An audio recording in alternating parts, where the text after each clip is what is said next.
Nesse segundo vídeo, que nós terminamos o primeiro sobre os padres, falando sobre celibato, eu gostaria de falar o seguinte, que aqui é preciso abrir um parêntese na história da igreja para ouvir o que a ciência tem a dizer sobre isso. Você sabe, a ideia do celibato parece totalmente contra a natureza, totalmente. Para o grosso da população mundial, passar o resto da vida sem sexo não fica atrás de ser condenado à prisão perpétua. Mas e aí? Dá mesmo para viver sem sexo? O que vocês acham?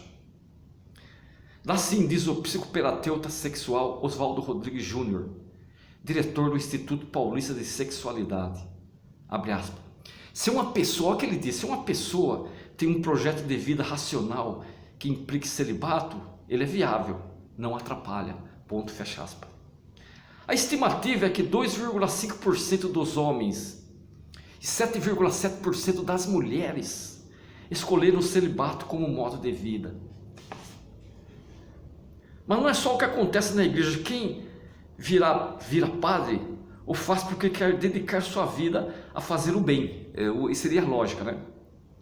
Porque sente prazer em ajudar, porque quer dar um conforto espiritual.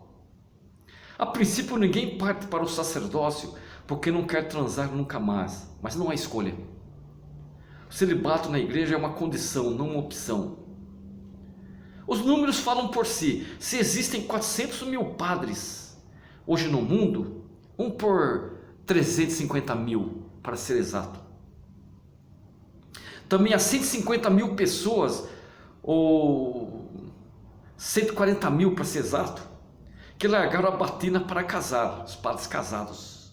E mais, abre aspas, no Brasil cerca de 50% dos sacerdotes, os padres, teriam amantes. Essa prática de não cumprir o voto de castidade está se espalhando pela Europa e pelos Estados Unidos, disse o teólogo Aldo Natale Terrin, da Universidade Católica de Milão. Ele falou isso à rede britânica BBC. E ele emendou, abre aspas, as autoridades eclesiásticas erram ao afastar os casados do sacerdócio e manter os que cometem abuso sexual e pedofilia, fecha aspas. Mas alguns sacerdotes que furam o bloqueio não têm estrutura para encarar as consequências. Foi o que aconteceu com o padre mexicano Dagoberto Arriaga. Sua fuga do celibato lhe rendeu um filho. Com medo de ser expulso da igreja, ele matou a criança em 2005 e acabou condenado a 55 anos de prisão. Com uma realidade dessas, o Vaticano deve estar mudando a cabeça em relação ao celibato, certo? É errado. O Vaticano diz que é uma tradição da igreja. O cardeal brasileiro Dom Cláudio Umes, que é falecido agora, considerado progressista dentro da igreja, foi transferido para Roma como chefe da congregação para o clero no Vaticano. Sua tarefa, qual que era a tarefa dele? Era cuidar de problemas relacionados ao comportamento de padres. Comportamento de padre. Há pessoas que têm vocação para o sacerdócio, mas não para o celibato. O celibato imposto provoca frustração, incômodos, mal-estar e, consequentemente, ansiedade e um estresse crônico. Certo, mas existe outro problema ainda mais grave. A imposição do celibato e a pedofilia podem andar de mãos dadas. Expliquemos. A ideia de não fazer sexo é um potencial atrativo para a gente que quer fugir da própria sexualidade. Essas pessoas são aquelas com conflitos sexuais, entre aspas, como dizem os psicólogos. Pode ser um homossexual que acha sua preferência um pecado, ou um pedófilo que não compreende seu desejo por crianças. Pode ser tanto um homossexual como um pedófilo. Esses conflitos, abre aspas, esses conflitos podem fazer com que pessoas busquem ordens religiosas onde o celibato é obrigatório para se livrar do mal-estar que sentem. Quem disse isso foi o Rodrigues. Juntar essas contradições internas ao estresse do celibato é uma mistura explosiva e ajuda a explicar por que existem tantos escândalos de pedofilia na igreja. Mas não é o suficiente. Para entendermos melhor o fenômeno, temos de olhar para as circunstâncias em que os abusos contra as crianças acontecem. Vocês sabiam? Os atos de pedofilia não ocorrem na calada da noite, numa rua deserta. Os abusadores precisam ter acesso à intimidade da vítima e à confiança das pessoas em volta, por exemplo, os pais. Por isso, aparentam ser pessoas sérias. Afinal, quem vai confiar ao filho a alguém que não pareça um pedófilo? Quem? Quem que vai confiar o filho a alguém que pareça um pedófilo? Ninguém. Ele vai confiar numa pessoa séria. Eles são em geral ou do círculo familiar, pai, parentes, vizinhos ou profissionais insuspeitos, com livre acesso às crianças e posição de responsabilidade.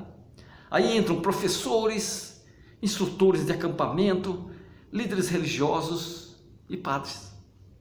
Em 2005, o governo da Irlanda encomendou um relatório para estudar o abuso de mais de 100 crianças por clérigos da diocese de Ferns, no sudeste do país. Muitos desses homens eram vistos como pessoas espirituais, bem-sucedidos e dedicados às suas paróquias. E é exatamente a imagem de pedófilos como pessoas sinistras que faz os abusos sexuais permanecer indelectáveis por muito tempo. Mas como o pedófilo consegue chegar à vítima? Abusar sexualmente não é tão fácil quanto roubar pirulito. Segundo o relatório Ferns, em geral, o abuso acontece depois de um longo e bem planejado processo. O agressor sempre cria circunstâncias propícias, se tornando amigo das famílias com crianças. Para facilitar, ele procura crianças vulneráveis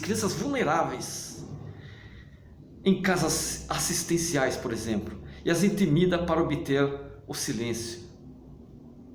Tarcísio, o padre do diário que eu acabei de ler no começo do primeiro vídeo, foi transferido de Agudos, no interior de São Paulo, para Nápoles, em Goiânia. Lá conheceu um coroinha de 13 anos.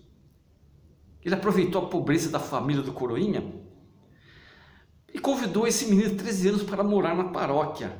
Um mês depois, passou a assediar esse menino, tentar fazer sexo.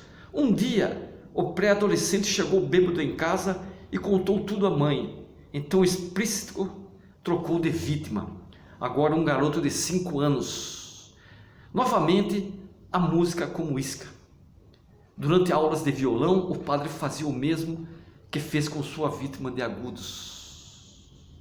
Tentou até penetrá-lo, mas não conseguiu por causa dos gritos de dor da criança.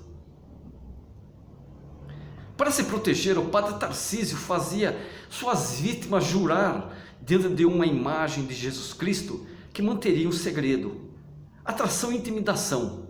Um dia, a criança chegou em casa dizendo: "Vovó, eu sei fazer amor." A avó dele perguntou: "Mas quem te ensinou? Quem te falou isso?" Quem havia ensinado? Mas a criança se recusava a contar. "Vovó, a mamãe vai me bater", dizia. Quando a avó a convenceu de que não apanharia, contou: "O padre Tarcísio me ensinou."